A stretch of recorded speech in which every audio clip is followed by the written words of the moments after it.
దిశగా ఉంది. తాను దిగజారిపోయి మొత్తం తెలంగాణ సమాజమే దిగజారిపోయిందని చెప్పే ఆత్మన్యూత భావంతో కూడిన మాటలు మాట్లాడుతున్నాడు. తెలంగాణ ఎన్నడూ కూడా పేదది కాదు. తెలంగాణ పేదరికంలో ముంచబడ్డదని చెప్పి వందల సార్లు మేము మాట్లాడినాం. నిజాం కాలం నాడే తెలంగాణలో రైల్వేల వ్యవస్థ కానీ, తెలంగాణలో ట్రాన్స్పోర్ట్ వ్యవస్థ కానీ, తెలంగాణలో గొప్ప చెరువులతో రామప్ప, లక్నవరం లాంటి కాకతీయులు కట్టినటువంటి చెరువులు కావచ్చు. ఇవాళ ఒక్క మాటలో చెప్పాలంటే దేశంలోనే అత్యధిక చెరువులు కలిగి వరి పండించే ప్రాంతంగా, సన్నన్నం తినే ప్రాంతంగా వెలుగొందిన రాష్ట్రం ఇది.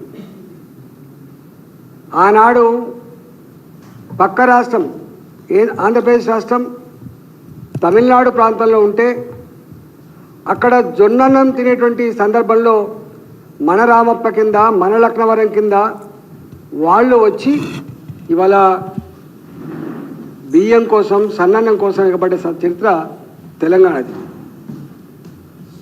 ఉమ్మడి ఆంధ్రప్రదేశ్ రాష్ట్రంలో 69 ఉద్యమం వచ్చింది. నిధులు మావి, సొమ్ము మాది, సోకు మీద అవుతుందని చెప్పి, ఉద్యోగాలు మావి, మీరు అనుభవిస్తున్నారని చెప్పి 69 ఉద్యమం జరిగింది. ఆనాడు 6 పాయింట్ ఫార్ములా వచ్చింది, అదొక సబ్జెక్టు.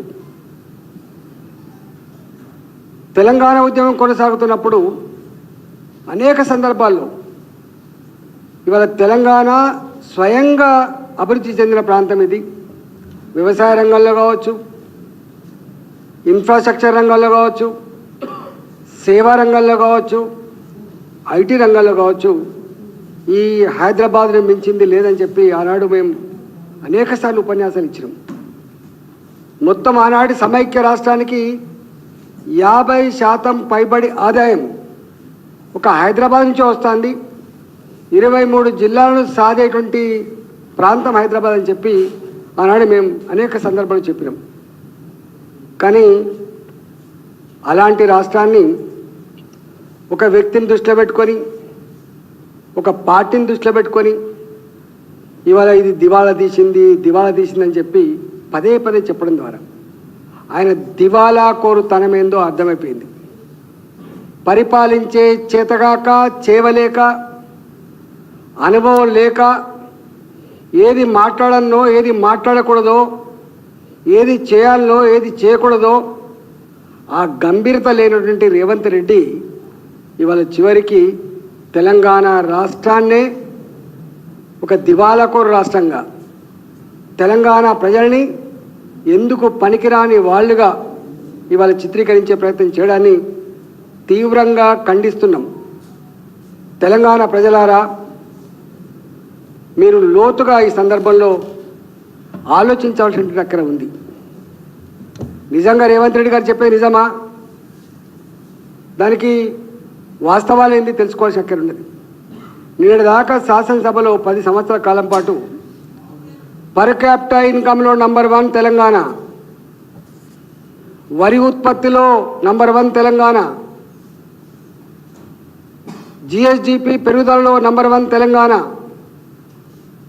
4 కోట్ల జనాభా అయినప్పటికీ కూడా అనేక రాష్ట్రాల కంటే కూడా బడ్జెట్లో అత్యధిక పెట్టిన రాష్ట్రం తెలంగాణ. ఇవాటికి నిన్న మొన్న కూడా బట్టి విక్రమార్క గారు పెట్టిన బడ్జెట్ 3,04,000 కోట్లు అనుకుంటా నాకు తెలిసి.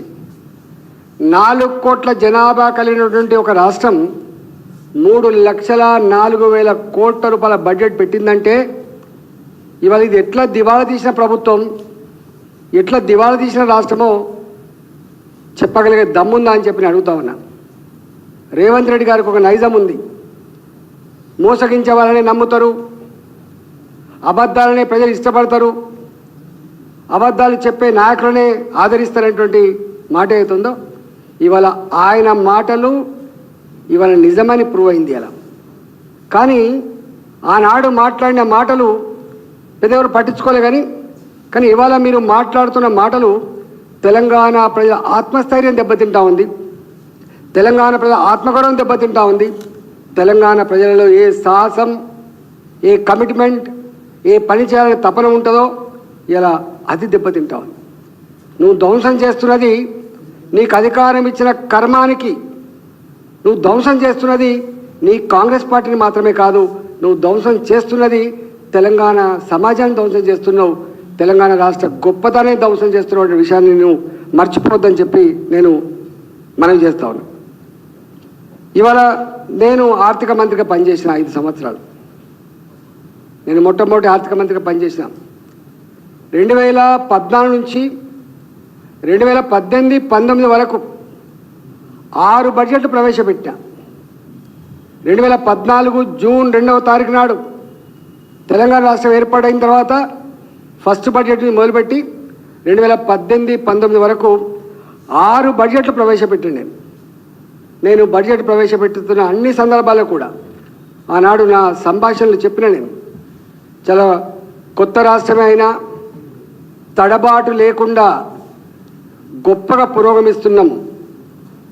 మా ఆశయం, ఆనాటి మా ఆశయం కొత్త రాష్ట్రమే అయినా 4 కోట్ల జనాభా ఉన్నటువంటి చిన్న రాష్ట్రమే అయినా 29 రాష్ట్రాల కంటే కూడా